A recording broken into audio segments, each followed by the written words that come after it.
Hi, my name is Paige. Thank you so much for tuning in to my AfterBuzz TV after show for the younger episode titled P is for Pancake.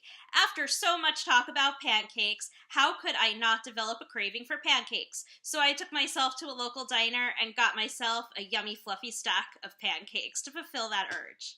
There's so much going on in this episode. First and foremost, Kelsey's love life took center stage finally. She's ready to bounce back and move on after the devastating loss of her fiancé, Thad. So she signs up for a dating app called Handlebar and goes on a great first date that could not have gone any better with a gentleman named Lucas. He is handsome. She describes his eyes as twinkling and green. Plus, he went to Columbia University, majored in engineering, and had double minor in Russian literature and film. Plus, he's traveled to exotic places such as North Korea. He's seemingly perfect. And just like any girl who meets a great guy, Kelsey cannot wait to go and rave about him to her friends, and she does just that.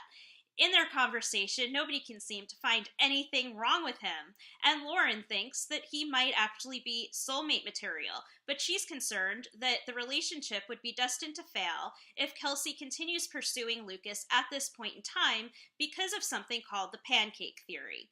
The bad pancake theory. And what just is a bad pancake? Well, it's an analogy because if you cook a batch of pancakes, usually the first one comes out burned. So, in the dating world, it means the first person that you date after a serious relationship is destined to fail. So, you need to date a bad pancake first before you can move on to an everlasting love. So, Lauren tells Kelsey that she should put this batter back into the fridge, date a bad pancake, and then revisit Lucas so hopefully the two of them can have a happily ever after. The next time Kelsey sees Lucas, she opens up and confesses this to him, and because he has sisters, he's actually heard of the bad pancake theory before, so he understands her concerns and thinks that Kelsey is worth waiting for. Again, perfect guy. How many guys are going to say, yeah, go date someone else and I'll be right here waiting when you're ready for me? So, then he drops the major bombshell of the episode.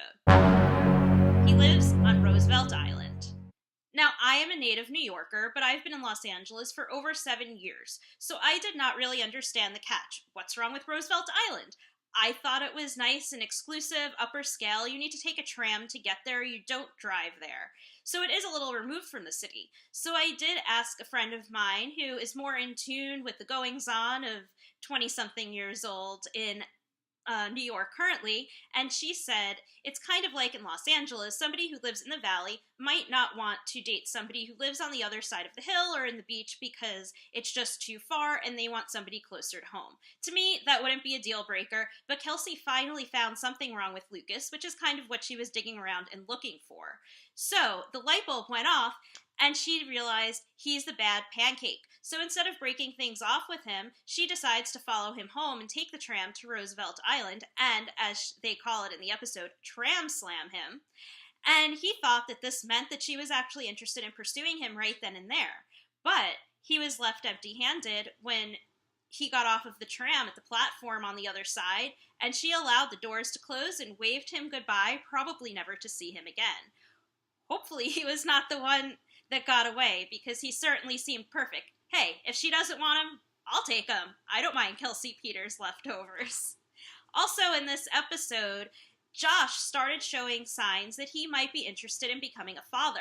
At a party with a bunch of doctors, the doctors were talking about how after the age of 35, a woman's chances of conceiving a child drastically decrease.